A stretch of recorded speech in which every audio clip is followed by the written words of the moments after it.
ये कहानी एक छोटे से शहर की है जहाँ पर स्लोन नाम की एक लड़की रहती थी। 3 महीने पहले उसकी बड़ी बहन लिली उसे और उसके पापा को छोड़ के चली गई। तब से लेकर आज तक उसका और उसके पापा का मूड काफी खराब है। उसके पापा पहले से काफी गुस्सैल थे और वो अपनी बेटियों को हमेशा हर बात के लिए डांटते थे। इसी वजह से लिली घर छोड़ के चली गई। लेकिन अब उसके पापा का सारा गुस्सा स्लोन पे निकलता था। वो आज भी कॉलेज जाने से पहले स्लोन को समझा रहे कि तुम मेरी बात मानना, जो मैं कहूँगा वो करना, अपनी बड़ी बहन की तरह इस घर को छोड़ के मत चले जाना। अब तो ये रोज की बात हो चुकी थी। स्लोन भी अब अपने पापा की बातें नहीं सुनती थी। वो इंतजार करी थी कि कब वो नाश्ता खत्म करके अपने कॉलेज के लिए जाए। ये एक आम दिन था, लेकिन तभी अचानक उन लोगों के घर के बाहर कुछ आवाजें आती है, लोगों के चिल्लाने की आवाजें। उन दोनों को समझ में नहीं आता कि आखिरकार बाहर कौन चिल्ला रहा है। दोनों के दोनों बाहर जाते हैं तो वो लोग ये देखते हैं कि बाहर लोग एक दूसरे को मार रहे हैं, वो भी किसी जानवर की तरह। लिली और उसके पापा को समझ में नहीं आता कि आखिरकार ये सब क्या हो रहा है। लेकिन तभी उनके सामने उनकी पड़ोसी आती है और वो लिली को बहुत ध्यान से देख रही है। धीरे धीरे वो करीब आती है और उसके बाद वो लिली के ऊपर हमला करने की कोशिश करती है। उसके पापा समझ जाते हैं कि शायद ये लोग अब नॉर्मल नहीं है, लेकिन ये क्या बन चुके हैं ये बेचारे तो समझ नहीं पाए। लेकिन हम लोग तो जानते हैं ना कि ये एक ज़ॉम्बी बन चुके हैं। असल में उस शहर में एक वायरस फैल चुका था और जो भी लोग उस वायरस की चपेट में आ गए वो ज़ॉम्बी बन गए और वो बचे हुए लोगों को या तो मार रहे या फिर उन्हें ज़ॉम्बी बना रहे। स्लोन के पापा उसे कहते कि तुम नीचे बेसमेंट में जाओ। स्लोन को समझ में नहीं आ रहा कि ये क्या हो रहा है, लेकिन इससे पहले वो बेचारी कुछ समझ पाती, वो औरत उन लोगों की खिड़की तोड़ के अंदर घुस आती है क्योंकि उसके सामने एक नहीं बल्कि 2 शिकार है। इससे पहले वो स्लोन को मार पाती, उसके पापा उस औरत को मार देते हैं। स्लोन अपनी आंखों के सामने ये सब नहीं देख पाती, वो अपने घर से भाग जाती है। उसे नहीं पता कि वो कहाँ जाएगी। पूरे शहर में सारे के सारे ज़ॉम्बी बन चुके हैं और वो स्लोन को देख के उसके पीछे पड़ जाते हैं। तो क्या स्लोन बच पाएगी? आइए जानते हैं। कहानी आगे बढ़ती है। एक दिन बीत जाते हैं और अब स्लोन अपने कॉलेज में अपने कुछ दोस्तों के साथ है। कैरी, रियाज, ग्रेस और उसका भाई ट्रेस। वो पांचों कॉलेज में घुस चुके हैं, लेकिन उन्हें पता है कि यहाँ पर कोई और भी हो सकता है। वो लोग पार्किंग चेक करते हैं तो पार्किंग के पास बस एक कार पार्क है, यानी उनके अलावा यहाँ पर एक और आदमी हो सकता है। कैरी, जो उन सब में सबसे ज्यादा बहादुर था और शायद वो अपने आप को इन सब का लीडर समझता था, वो हर जगह चेक करता है तो उसे ये दिखता है कि प्रिंसिपल अभी भी कॉलेज में है और वो अब इंसान नहीं बल्कि एक ज़ॉम्बी बन चुकी है। कैरी उस प्रिंसिपल को मार देता है। उन लोगों के पास एक रेडियो है और उस रेडियो से एक मैसेज आ रहा है कि अगर आप लोग ज़ॉम्बी से बचना चाहते हैं तो जहाँ पर है वहाँ पर छुप के रहिए और सारे खिड़की दरवाजों को लॉक कर दीजिए जब तक गवर्नमेंट आपके लिए एक शेल्टर होम का बंदोबस्त ना कर दे। अब कैरी और उसके दोस्त कॉलेज के हर दरवाजे, हर खिड़की को बंद करे ताकि बाहर के ज़ॉम्बी अंदर आ नहीं पाए। उन सब में रियाज ऐसा था जो कि स्लोन से प्यार करता था। वो उसके पास जाता है, उससे पूछता है कि सच सच बताओ, क्या उसने तुम्हें काटा तो नहीं था? स्लोन रियाज को समझाती है कि उसका खून मेरे मुंह के ऊपर गिर चुका था, मुझे किसी ने नहीं काटा। रियाज उसे याद करने के लिए बोलता है और फिर स्लोन याद करती है कि वो यहाँ तक कैसे पहुंची। अपने पापा के घर से निकलने के बाद स्लोन अपने कॉलेज की तरफ भाग रही थी क्योंकि उसे ऐसा लगा कि शायद वो अपने कॉलेज में सेफ रह सकती है क्योंकि उसका कॉलेज आबादी से दूर था। लेकिन उसके कॉलेज तक पहुंचने का रास्ता बिल्कुल आसान नहीं था क्योंकि पूरे शहर में ज़ॉम्बी फैल चुके थे और वो इंसानों को मार रहे थे, उन्हें कच्चा चबा के खा रहे थे। किसी तरीके से स्लोन बचते बचते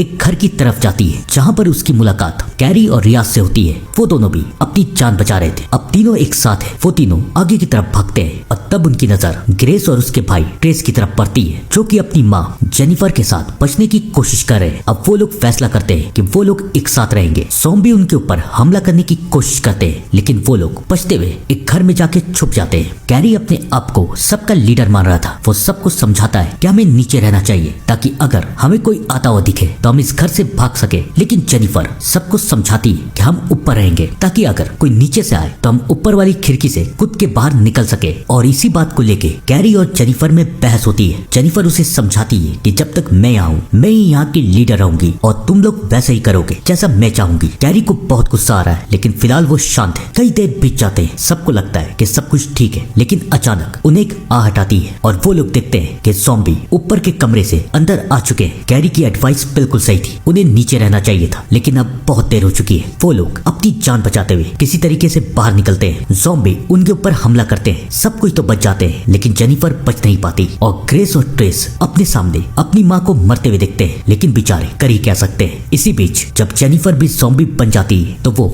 सलोन के ऊपर हमला करती है। सलोन अपने आप को बचाने की कोशिश कर रही है और तभी रियाज जेनिफर को मार देता है और जेनिफर का खून सलोन के ऊपर गिर जाता है। काफी देर तक तक सबको ऐसा लगा कि शायद जेनिफर ने सलोन को काट दिया है, लेकिन अब सलोन सबको यकीन दिला देती है कि वो इन्फेक्टेड नहीं है। सब कोई कहानी हमें एक बार फिर से प्रेजेंट की तरफ लेके आती है और जैसा कि रेडियो में बताया गया था, सब कोई सारे दरवाजे सारी खिड़कियां बंद कर देते हैं। उनके पास खाने पीने का सिर्फ कुछ ही सामान है। अब उन्हें कॉर्बेट के अगले मैसेज तक इंतजार करना है। ये देखना है कि ज़ॉम्बी अंदर ना आ पाए। वो लोग खिड़की से झांक के देखते हैं तो बाहर एक नहीं दो नहीं बल्कि कई हजार ज़ॉम्बी हैं और एक गलती का मतलब एक दर्दनाक और खौफनाक मौत। कैरी सबको समझा रहा है कि कोई गलती नहीं करेगा, लेकिन ट्रेस को कैरी के ऊपर बहुत गुस्सा आ रहा है क्योंकि उसे लगता है कि उसकी माँ की मौत कैरी के वजह से ही हुई है। ग्रेस अपने भाई को समझाती है कि अभी हमें लड़ना बिल्कुल नहीं चाहिए। किसी तरीके से माहौल ठंडा होता है और रात में सब कुछ सो जाते हैं। सलोन को अब भी अपनी बहन की याद आ रही। उसे याद आता है कि कैसे आखिरी बार उसे बचाने के चक्कर में लिली और उसके पापा का झगड़ा हो गया और इसी झगड़े में लिली घर छोड़ के चली गई और तब से लेकर अब तक वो अपनी बहन को ढूंढना चाहती है। वो चाहती है कि एक बार फिर से वो और उसकी बहन एक साथ रहे। तभी सलोन की आंख खुल जाती है। उसे बहुत अजीब लग रहा है, लेकिन फिर उसे एहसास होता है कि यहाँ पर एक साया है। वो सबको बताती है कि यहाँ पर एक साया है। सब कोई चेक करते हैं लेकिन वहाँ पर कोई है ही नहीं। सबको लगता है कि शायद सलोन को गलतफहमी हो गई। रियाज सलोन को समझाता है कि सब कुछ ठीक हो जाएगा, फिक्र मत करो। जैसे तैसे करके एक दिन पार होता है, लेकिन अगले दिन भी सलोन के साथ वैसा ही होता है। उसे लग रहा है कि यहाँ पर कोई तो है जो कि उनके ऊपर नजर रख रहा है। सलोन फैसला करती है कि वो उसे ढूंढ के ही रहेगी। वो हॉल की तरफ जाती है और फाइनली उसे एक आदमी दिखता है। वो सबको इसके बारे में बताती है। अब सब कोई सलोन की बात सीरियसली लेना शुरू करते हैं। वो लोग कॉलेज को चेक करते हैं और फाइनली उन लोगों को एक कबर्ड में अपने प्रोफेसर बेक्स्टर मिल जाते हैं। उनके हाथों में एक गन भी है और वो लोग समझ जाते हैं कि प्रोफेसर इसी कॉलेज में छुप गए थे। थोड़ी देर के बाद प्रोफेसर को भी होश आता है। सब कोई उनसे पूछते हैं कि वो यहाँ पर कैसे आए, तो प्रोफेसर भी उन्हें समझाते हैं कि वो यहाँ पर बेसमेंट के अंदर से आए। सब कोई बहुत हैरान है कि क्या कोई ऐसा दरवाजा खुला है जहाँ से कोई अंदर आ सकता है, लेकिन कैरी सबको समझाता है कि ऐसा कोई दरवाजा नहीं है। उसके बाद सलोन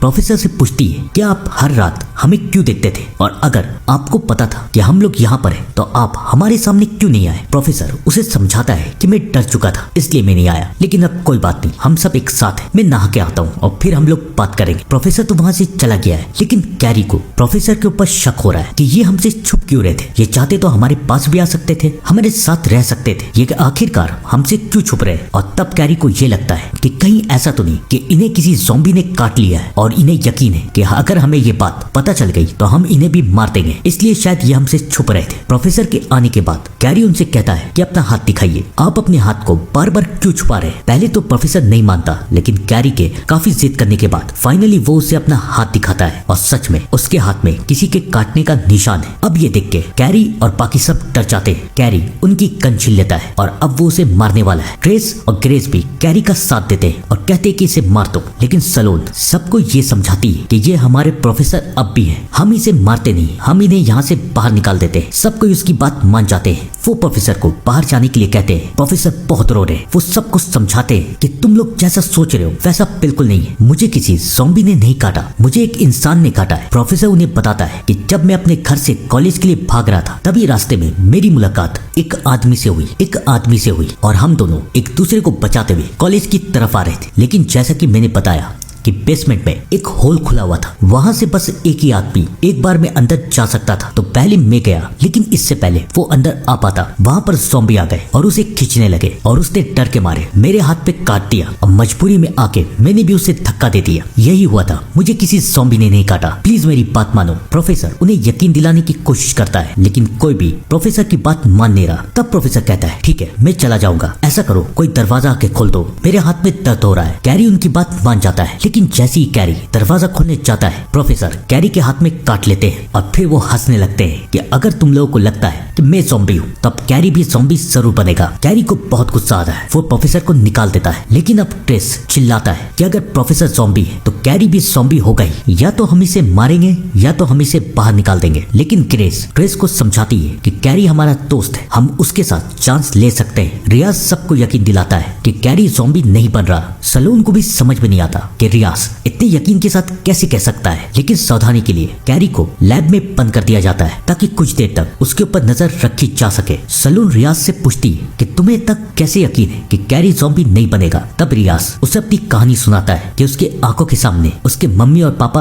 दोनों ज़ॉम्बी बने। तो उसे पता है कि जब कोई इन्फेक्टेड होता है तो उसका शरीर ठंडा पड़ जाता है और कैरी का शरीर ठंडा नहीं था। रियाज की ये कहानी सुन के शायद सलोन को भी रियाज से प्यार हो रहा है। कुछ देर बीत जाता है और अब रेडियो में एक मैसेज आ रहा है कि गवर्नमेंट ने शहर के बाहर एक शेल्टर होम बनाया है जहाँ पर सिर्फ वो लोग आ रहे हैं जो इन्फेक्टेड नहीं है। तो अगर ये मैसेज कोई सुन रहा है तो वो शहर के बाहर शेल्टर होम में आ जाए। ये मैसेज सुन के सब कोई बहुत खुश है। सलोन सबको बताती है कि उसके घर में उसके पापा की कार है। वो लोग उसके घर जाएंगे और वहाँ से कार लेके शेल्टर होम की तरफ। लेकिन ट्रेस सबको समझा रहा है कि हमें यहीं रहना चाहिए, अगर हम यहाँ से बाहर निकले तो हम लोग मारे जाएंगे। कैरी उसे समझाता है कि हम लोग यहाँ पर कब तक रहेंगे और इसी बात को लेके दोनों के बीच में बहस होती है। सलोन को बहुत अजीब लगता है कि ये लोग कितना लड़ते हैं और वो बाहर की तरफ चली जाती है। लेकिन फिर वो ये देखती है कि अब प्रोफेसर भी घर में आ चुके हैं और उनकी हालत बहुत बुरी है और इस बार सच पे उसे किसी ज़ॉम्बी ने काट लिया। वो चिल्लाती है, सब कोई वहां आते हैं और अब प्रोफेसर सलोन के ऊपर हमला कर देता है। उसे बचाने के लिए ट्रेस आगे की तरफ जाती है। गन ट्रेस के हाथ में। सब कोई ट्रेस को गोली चलाने के लिए कहते हैं। ट्रेस गोली तो चलाता है लेकिन वो गोली प्रोफेसर को नहीं बल्कि उसकी बहन ग्रेस को लग जाती है और ग्रेस मर जाती है। कैरी उसके हाथ से गन लेके प्रोफेसर को मार देता है लेकिन वो ग्रेस को बचा नहीं पाता। उन लोगों की एक दोस्त मर चुकी थी, अब बाकी थे सिर्फ 4। ट्रेस को बहुत गुस्सा आता है। वो कभी सलोन को तो कभी कैरी को सबको अपनी बहन की मौत का जिम्मेदार बता रहा है। लेकिन सलोन उसे समझाती है कि हमारी कोई गलती